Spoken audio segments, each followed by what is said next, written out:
Salut tout le monde, bienvenue dans la chaîne Real Hockey Fan. Aujourd'hui, en ce beau lundi 13 novembre, on va regarder un peu les séquences des équipes dernièrement. Là. Il y a 4 équipes qui ont des relativement bonnes séquences. J'ai pas mis toutes les équipes qui ont 2 victoires ou plus. Il y en a pas tant que ça, là, mais en tout cas, bref. Je suis allé avec 4 équipes qui ont des bonnes séquences. Comme d'habitude, lundi, je parle pas des matchs de dimanche. Donc, le match de Tampa hier soir n'est pas comptabilisé là-dedans pour être le plus égal possible, même si, bon, c'est plus ou moins égal, comme vous pouvez le voir. Il y a des équipes qui ont joué 3 matchs, il y en a qui ont joué 4 matchs. Premièrement, bon, on va regarder ça ensemble. J'ai regardé, bon, les séquences des Rangers, des Lightning, des Leafs et de Nashville. Donc, 4 équipes qui ont 3 victoires ou plus présentement. Donc, ici, on a les équipes avec leur abréviation. Les BM, c'est les buts marqués, les buts alloués, l'avantage numérique, le désavantage numérique et le nombre de matchs joués. Donc, 6 matchs par les Rangers, 3 par Tampa, 4 par Nashville et 4 par les Leafs. Évidemment, c'est tous des victoires, c'est pour ça qu'ils sont dans mon tableau. Faites à noter également, les Rangers ont 14 joueurs avec au moins 2 points dans cette séquence-là. En 6 matchs, 9 par Tampa. En 3 matchs, 10 par Nashville en 4 matchs. Et 8 par Toronto en 4 matchs. Encore une fois, je répète, ça compte pas le match le dimanche. Fait que, si vous, je comprends qu'il y a peut-être il y a d'autres points qui sont rajoutés, mais moi je les ai pas indiqués donc en date de samedi. Donc pour faire ça plus simple. Donc, les Rangers, on voit une tendance. Mais évidemment, quand une équipe gagne souvent, il y a plus de buts pour que de buts contre. Ça, je pense pas que personne, j'apprends rien à personne. Mais au moins, c'est de l'illustrer dans un tableau. Voilà, on voit que les Rangers ont marqué beaucoup de buts. La seule chose que je vois, l'avantage numérique a été correct. C'est quand même bon pour tout le monde, à 25% environ. Peut-être un peu moins, 20%, 25%. Sauf les Rangers qui ont été complètement déments, à 40% en avantage numérique. Donc 8 en 19. C'est pour ça qu'ils ont gagné 6 matchs. D'ailleurs, c'est surtout pour indiquer, dans le fond, pourquoi il y a des équipes qui gagnent plus que d'autres dans des segments de saison. Et voilà, je voulais juste faire une petite vidéo par rapport à ça. L'avantage numérique a très bien été pour les Rangers, puis Lightning Tampa et Lightning Tampa. Tampa, Nashville et Toronto, ça a bien été, mais bon, dans la moyenne de la ligue. Les buts pour, les buts contre, ça se ressemble. Là, des plus 5, plus 8, plus 7, plus 10, ça se ressemble pas mal. L'avantage numérique, même chose. Tampa a été parfait. Rangers ont été presque parfaits. Nashville, pas loin non plus. Puis Toronto, 12 en 15. C'est du très bon travail en désavantage. Donc, ça explique. Là, tout ça combiné fait que tu as une équipe gagnante.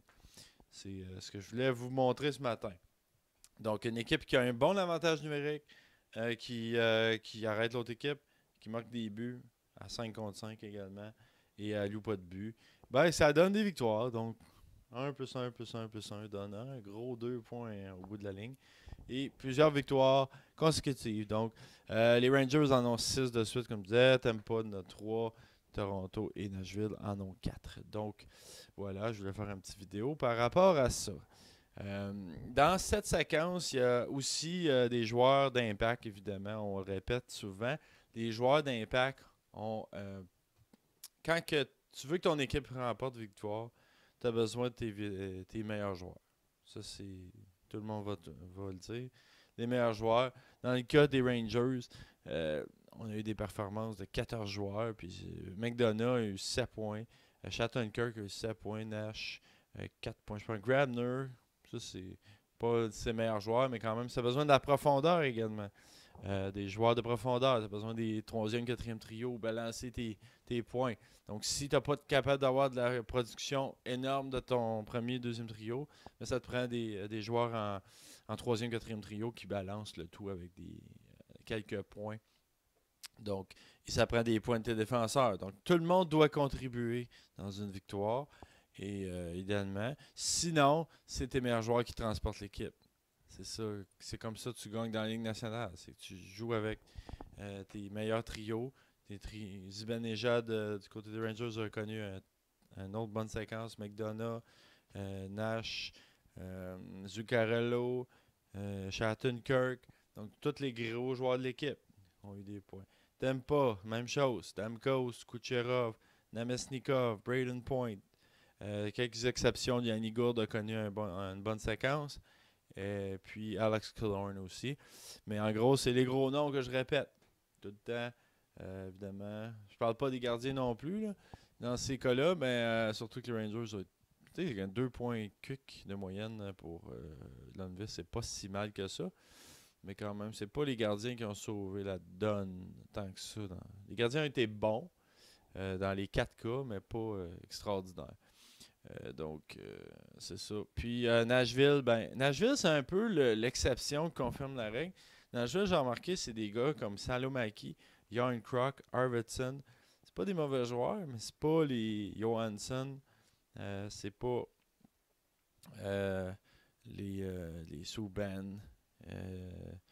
Mais ils ont connu des matchs ils ont eu des points, là. Subban, Yossi, Johansson, mais c'est pas eux autres qui ont eu le plus de points. C'est des joueurs de 2e, 3e, 4e trio qui ont eu des points. Donc, c'est un peu différent des autres équipes. Mais comme je disais tantôt, au moins, si tu n'as pas des points de tes meilleurs compteurs, ben, tu as de la production de tes autres trios. Donc, ça prend de la production. Tu peux pas, c'est très difficile de gagner dans cette ligue-là si tu ne marques pas de but. C'est très difficile. Bon. C'est possible, mais c'est très difficile. Tu vas t'en sauver pour quelques matchs, mais après ça, tu vas finir par te faire attraper. Donc, voilà. Pour Nashville, c'est un peu différent des autres. Toronto, même chose que les 3 autres. Van Riemsdyk a obtenu des points. Kadri. Puis en plus, eux autres, Matthews n'est pas là. Donc, Austin Matthews est blessé. Donc, il y avait besoin encore plus des points de leur équipe. Donc, prendre la relève d'un joueur blessé aussi, ça fait partie des bonnes équipes. Les bonnes équipes trouvent le moyen de gagner, même s'ils ont des blessés. Et les bonnes équipes réussissent à faire ça. Donc, Toronto, ça détache un peu. Il y avait eu une passe difficile dernièrement. Puis là, ils ont ramassé 4 victoires. Donc, on voit que ça va être une équipe de séquence cette année. Mais pour l'instant, ils en sont une. Ils ont gagné beaucoup de matchs en début. Ils en ont perdu quelques-uns dans l'Ouest. Tandis que Tampa, eux, continuent de produire. Même dans l'Ouest, ils ont réussi à gagner des matchs aisément même. Donc ça, c'est une très bonne équipe de hockey.